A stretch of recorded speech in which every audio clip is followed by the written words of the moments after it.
Que as palavras do Santo Evangelho perdoem os nossos pecados e nos conduza à vida eterna. Amém. Caríssimos irmãos e irmãs, terça-feira da Semana Santa.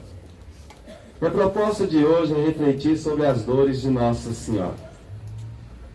Quando a liturgia nos apresenta um trecho da profecia de Isaías, que fala justamente do segundo canto do servo do Senhor. O profeta Isaías, sempre atento à necessidade de um povo, ele que traz muitas informações e traz grandes testemunhos do antes, durante e do pós-exílio, hoje nos alerta que somos luz das nações. Se escutarmos atentamente o que o Senhor nos diz, nós seremos luz, sim, porque somos. De modo especial, quando abrimos nossos corações para recebermos os sinais do amor de Deus em nossas vidas, que nós chamamos de sacramentos. Quando os nossos pais, desde a nossa gestação, desde que inspiram em vossos corações o desejo de nos levar a um templo, de nos apresentarmos a Deus, de fazer de cada um de nós um novo cristão, ali o Senhor já nos chamava pelo nome, já nos consagrava, já nos conduzia ao seu amor. O profeta diz com muita clareza o que o Senhor nos diz: nações, ouvi-me, povos distantes, prestai atenção. O Senhor chamou-me antes de eu nascer. Desde o ventre da minha mãe, Ele tinha na mente o meu nome. Mas o que muda em nossas vidas, em nossos corações, quando escutamos isso? Poderíamos nos acomodar e dizer: já que o Senhor me conhece, então eu posso ser como realmente eu sou, na minha comodidade, mesmo com meus erros, com meus limites, ou eu vou ouvir atentamente a palavra de Deus que me chama a ser luz e tentar ser uma pessoa melhor. Foi Ele que me protegeu, que me conduziu pela mão, me protegeu de uma flecha aguçada, e disse: tu és o meu servo, Israel. Estou ouvindo atentamente tudo isso. Somos servos. E hoje vamos falar da grande serva. Aquela que não mediu esforços para servir, para amar mesmo diante da dor. É muito importante ressaltar a presença de Maria, mesmo que o contexto bíblico não traz grandes conteúdos, mas o que traz marca profundamente a nossa história e marca a história dessa pequena grande serva. O nascimento, a encarnação de Jesus, desde o anúncio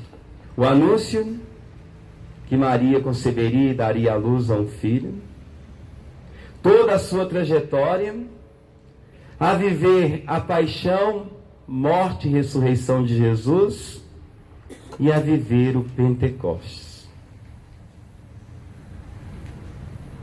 Isso tudo traz o grande valor dessa serva na nossa história, na história desse menino Deus, a nossa história.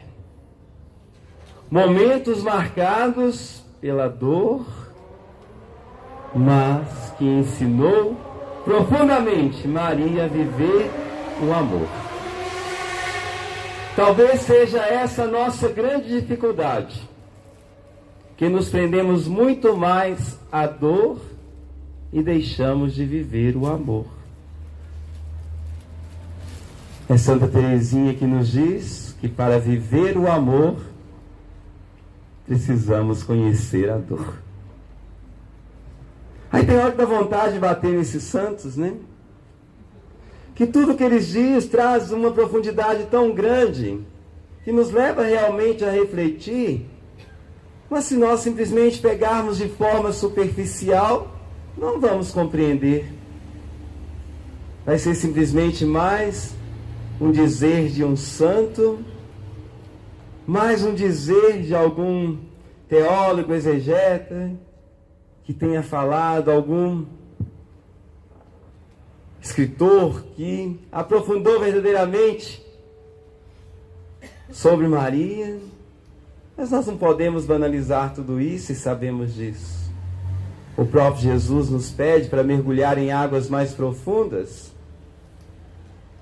e sairmos da superficialidade para conhecermos mais o verdadeiro sentido de amar. Tanto que o salmista nos diz o quê? Minha boca anunciará vossa justiça. Aí é um grande questionamento para todos nós. O que realmente nós anunciamos? A justiça que vem de Deus ou a justiça que eu imagino e idealizo? Que se ficarmos somente na justiça idealizada, nós não vamos conhecer a justiça de Deus. E ele insiste: eu procuro meu refúgio em vós, Senhor, que eu não seja envergonhado para sempre. Então cabe a cada um, mais do que nunca nessa Semana Santa, ter o Senhor como refúgio, escudo e proteção. E caminhar junto ao lado dessa mãe, que em todos os momentos esteve e estará conosco, nos momentos cruciais da nossa vida, mesmo nesse momento de dor, onde Jesus, nessa refeição com seus discípulos, já nos mostra e nos faz compreender, como fez aos seus discípulos compreender, que alguém ali o trairia. Mas falar de traição é muito simples, né? Quando nunca sentimos na pele a dor da traição. E essa traição não é simplesmente relacionado aos casais, como nós muitas vezes fechamos naquele ponto e ponto final. Mas traímos também o carinho, o afeto, o amor. Traímos a confiança dos nossos pais, do esposo, da esposa. Não só no grande sentido de trair e desejar alguém que não nos pertence ou algo que não é nosso. E é isso que nós precisamos mergulhar mais na palavra de Deus e não vivermos só a superficialidade da palavra. E quando Pedro, sempre Pedro, será que é curioso ou zeloso? Melhor dizer zeloso, Quem, Senhor? Quem?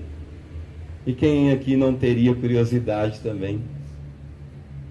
Eu tenho alguma coisa para te falar, me fala agora.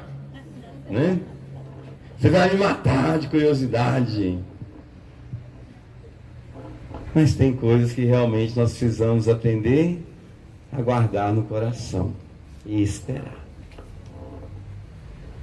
Então aquele pedaço de pão molhado com o molho mostra que seria Judas que iria trair Jesus. E ali muitos, que o coração do homem e da mulher, só ele mesmo e Deus conhece. Quando Jesus dá esse pedaço de pão, e Jesus diz a ele para fazer o que deveria fazer, muitos ainda acharam que Jesus estava pedindo para que ele ajudasse algum pobre, ou comprasse alguma coisa para a festa. Menos mal, Para que trazer angústia ao coração do outro também? É isso que nós precisamos fazer quando precisamos cortar o mal. Não dar vazão às intrigas, às injúrias, às difamações, porque angustiamos o coração de tantas outras pessoas. E em todo esse contexto, né, como eu frisei, os 3 momentos fortes, quando o anjo anuncia a Maria e diz que ela conceberia e daria à luz a um filho, e esse filho seria chamado Deus conosco, Emmanuel. Momento forte de um sim, que foi além de um sim da razão, mas um sim da fé. E quando todo esse contexto vivido, que nós estamos vivendo, né, desde o advento, o nascimento de Jesus, esse menino que cresce, que se perde no templo, fica com os doutores da lei, esse menino que cresceu e só trouxe coisas boas ao coração da humanidade, é esse mesmo menino que, quando foi apresentado ao templo, esta mãe escutou que uma espada de dor traspasaria o seu coração. Imagine elaborar essa dor. Você leva um filho ao templo porque deseja que essa criança seja apresentada a Deus, a uma comunidade, e de repente ouvimos isso. Dá para perceber a dor dessa mãe? Que talvez poderia sair magoada, entristecida, e dizer: olha, eu vim aqui apenas trazer o meu filho para ser apresentado ao templo, e de repente escuto que uma espada chegaria ao meu coração e à minha alma. Então essa dor também marcou a história de Maria. E continua a marcar a história de inúmeras mães, que ainda precisa tirar essa espada de dor da alma, do coração, diante de tantos sofrimentos. Porque quem está fora de qualquer situação é fácil julgar, é fácil condenar, é fácil fazer qualquer tipo de julgamento, dizer que fulano seria assim, que Beltrano seria assado, como se nós não tivéssemos também telhados de vidro. E hoje já não preocupamos nem mais apresentar os nossos filhos à igreja, o sacramento do batismo tem ficado de lado. Quando der o batismo, se der para conciliar com a festa de aniversário, quando eu puder fazer uma grande festa, eu apresento, ou eu batizo, ou eu faço, ou eu aconteço. Olha o quanto nós estamos banalizando tudo isso. E essa mãe, mesmo na dor, não vai desistir da sua caminhada, vai caminhar conosco, vai nos ajudar a perceber que mesmo com uma espada em nosso peito, nós podemos caminhar e buscar esse alívio no amor e na misericórdia desse menino Deus que é apresentado ao templo. Mas ela precisava compreender também a sua missão. E de repente, a fuga para o Egito. Imagine, né, toda a alegria de ter aquele menino em seus braços. De repente, vá, fuja, porque o rei Herodes deseja matar esta criança. E o desterro que nós passamos no nosso dia a dia, todo dia é um desterro. Vamos trabalhar, voltamos, pedimos a Deus força para ir, não sabemos se voltamos. Aquela angústia de um pai, de uma mãe que deixa seus filhos aos cuidados da escola, ou de uma secretária, ou de algum parente, ou algum amigo. E todo dia nós fazemos essa fuga, né? Tentando trazer algo bom para a família, tentando trazer não só o pão material, mas que essa criança, essa família tenha o conforto, a alegria de reencontrar esse pai, essa mãe. Fugir é o que nós precisamos fazer hoje.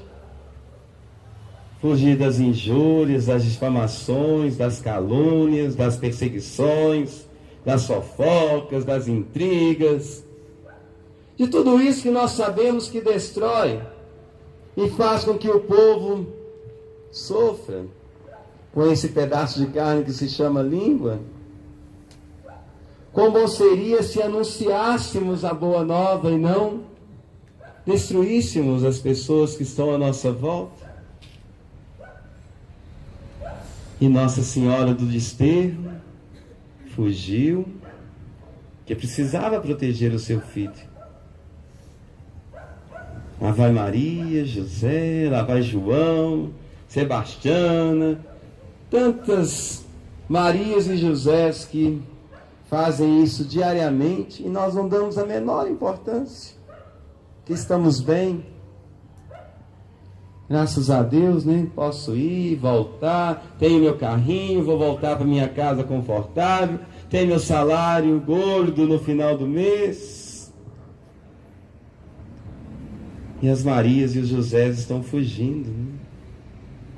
Fugindo de suas terras, sendo perseguidos, não tendo o que comer, não tendo o que beber, não tendo o mínimo necessário à saúde. Mas ainda não chegou à minha casa, né?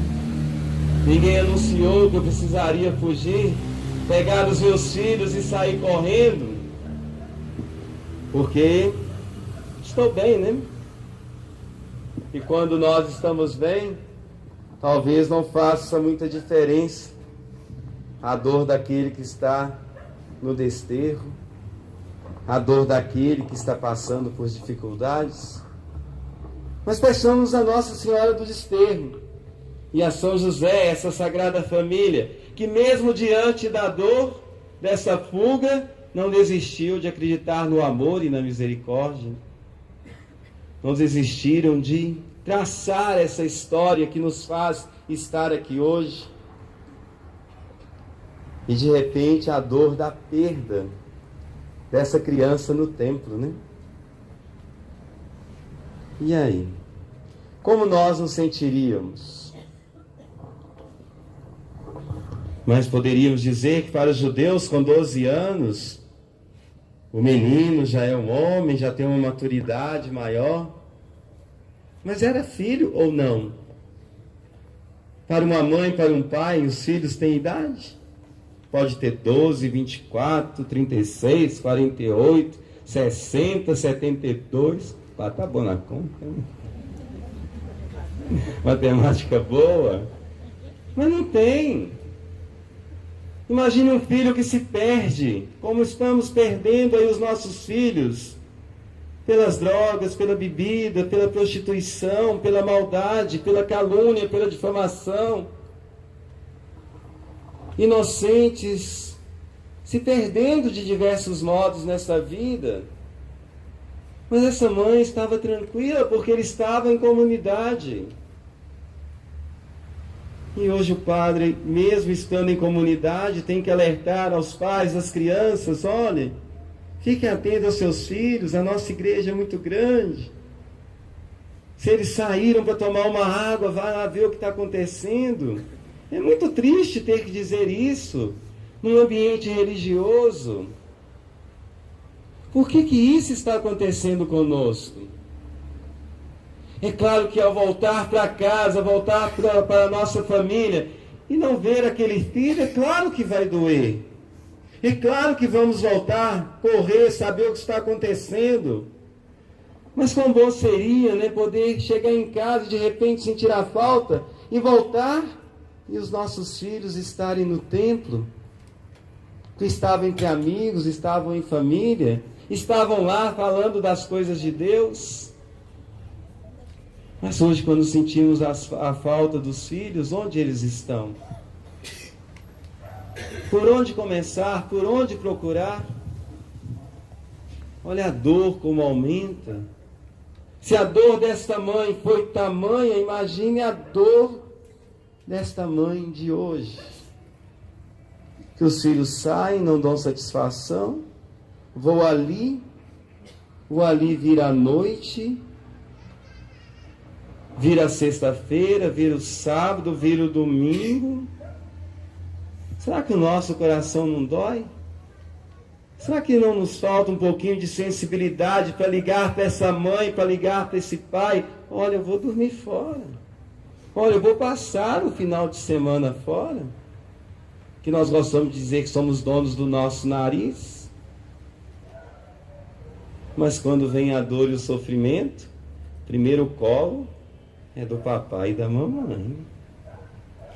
Então o Senhor nos convida, né, a refletir sobre essa perda de Jesus no templo, que tanta dor trouxe ao coração dessa família, dessa mãe, e as dores de hoje, que nós precisamos realmente repensar, os filhos se sensibilizarem mais diante da dor da família,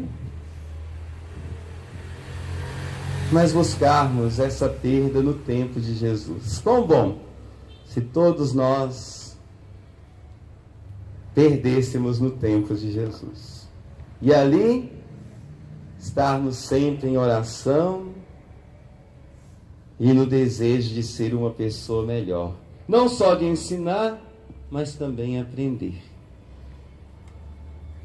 E uma dor muito triste também foi a caminho do Calvário, quando Jesus encontra com esta mãe. O que falar dessa dor? Se nós também temos o nosso Calvário do dia a dia. Subimos, descemos, caminhamos numa rua plana, mas não deixa de ser um Calvário.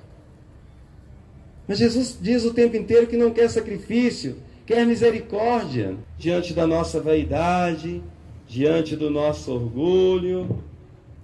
E assim essa dor, né, prossegue cada vez mais, onde junto à cruz de Jesus estava de pé sua mãe. Essa dor aí já complica mais a vida dessa mãe, né? Mas uma mãe que está sempre presente na vida desse filho, uma mãe que não vai desistir, uma mãe assistir essa cena de um filho pregado na cruz e ela lá aos pés dessa cruz em oração, com uma impotência, né, tão grande de não poder fazer nada, porque ela ainda não sabia a força que ela teria para cuidar não só daquele filho no momento de dor, mas também de todos nós que estamos aqui. A missão dessa mãe nos comove. E de tantas outras mães que estão aí, não desistindo dos seus filhos, mesmo olhando para essa cruz, que tanta coisa ruim tem pregado os nossos filhos. A vaidade, droga, bebida. Tantos filhos aí, precisando ser livres dessa cruz que eles mesmos estão buscando pela vaidade, por não ouvir um pai e uma mãe, por não ouvir a sua família. Mas essa dor também marca a nossa trajetória nessa caminhada quaresmal. E nós vamos caminhando, seguindo, como diz o nosso querido Dom Mol, caminhando e cantando e trabalhando. Lá estava de repente essa mãe. Além de viver tudo isso, vai receber os seus filhos, o seu filho em seus braços, já morto. O que nós faríamos então, meus irmãos? Julgaríamos? Condenaríamos essa mãe? Porque pela lei natural, os filhos sepultam seus pais. A não ser que numa trajetória da vida possa acontecer algo que seja diferente. Mas uma mãe receber um filho morto em seus braços? Será que isso não mexe um pouquinho conosco, não diminui um pouquinho o nosso ego, a nossa vaidade, o nosso orgulho, a nossa ambição, o nosso achar que somos melhores do que os outros? Que ninguém está livre disso. Ninguém. É o cuidado que nós precisamos e devemos ter com o ser humano, com as pessoas que estão à nossa volta. Se estão vivos, de dizer sempre: eu te amo, me perdoe. E se chegar esse momento, pelo menos o coração está tranquilo, sereno.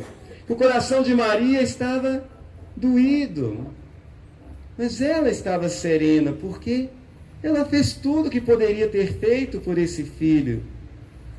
Ela sempre esteve atenta à palavra de Deus, ela sempre guardou tudo no seu coração e nunca deixou de interceder por todos, com humildade e simplicidade de coração. E o que a humanidade dá a essa mãe? Um filho morto em seus braços? Pela vaidade, pelo orgulho, sendo inocente? Então pensamos por essas mães, que também estão recebendo seus filhos mortos em seus braços. E a sétima dor é um dos maiores vazios deixado em nossos corações, que é o sepultamento. Enquanto estamos ali ao lado dessa pessoa que amamos, enquanto estamos ali velando, chega um, nos dá um abraço, chega outro, nos fala uma palavra de conforto, chega outro, quer saber como aconteceu ou deixou de acontecer. Mas e na hora do sepultamento? Que não mais veremos essa pessoa que amamos. Que Maria também, ela não sabia o que iria acontecer. Ela estava atenta, sim, porque Jesus estava pregando a vida. Mas os discípulos, tanto ela como os discípulos de Jesus, ainda teriam medo. Tanto que quando forem viver o Pentecostes, as portas estarão fechadas por medo dos judeus. Ela também precisaria elaborar esse luto em seu coração. Ela também precisaria elaborar esse vazio, essa dor. Mas ela precisava seguir a sua missão. Ela não podia ser sepultada com seu filho, como acontece com tantos de nós, que alguém que amamos morre, nós também queremos morrer juntos e somos sepultados juntos, esquecendo que outras pessoas precisam da nossa atenção. Não quer dizer que vamos esquecer essas pessoas, não. Jamais Jesus sairia do coração dessa mãe, jamais Jesus sairia do coração da humanidade. Mas a missão precisa continuar. E mesmo diante desse sepultamento, essa mãe precisaria de forças para estar ao lado dos discípulos, para estar ao lado de todos aqueles que acreditaram no amor e na misericórdia de seu filho. Ela precisaria estar ao nosso lado, que estamos aqui nesta noite e acreditamos que ela, sendo Nossa Senhora das Dores, ela vai aliviar a dor de cada um aqui presente. Que todas essas dores que citamos, que ela viveu intensamente em seu coração, são também as dores do dia a dia, de um pai, de uma mãe, de todos nós cristãos católicos, que sabemos que precisamos elaborar essa dor, pedindo sempre a misericórdia e o amor de Deus, porque sozinhos não conseguimos vencer dor alguma. mas juntos, com um abraço fraterno, com uma língua adestrada para dar palavras de conforto à pessoa abatida, o outro cresce cada vez mais e melhora assim essa dor, porque não é o remédio das farmácias, não é o médico especialista mais caro do mundo que vai aliviar essa dor, mas sim o amor e a misericórdia de Jesus. É o amor e a dor e o amor. Foi isso que Nossa Senhora viveu e recebeu o título de Nossa Senhora das Dores. E é claro que precisamos imitar Maria ao escutar o seu Filho Jesus, ao ficar atenta à palavra de Deus, mas todos nós vamos viver isso: amor e dor, dor e amor. Que não percamos a esperança, tenhamos força, principalmente com aquela dor que mais nos incomoda, que nos impede de caminhar. E principalmente, quando não conseguimos perdoar, essa dor maltrata não o outro, mas a mim mesmo. Então peçamos a Nossa Senhora das Dores que visite o nosso coração, o coração da nossa família, o coração da nossa comunidade, e arranque toda essa dor que nos impede de caminhar e ser uma grande família. Uma família que, com seus defeitos, com as suas qualidades, com as suas dores, não vai desistir do amor desse Deus tão bondoso e misericordioso. A cada mãe aqui presente, a cada pai, a cada filho e filha, vamos evitar de provocar dor no coração do outro. Que sejamos solidários. Ao invés de provocar a dor, vamos diminuir a dor das pessoas que Deus colocou em nossas vidas. Louvado seja o nosso Senhor Jesus Cristo.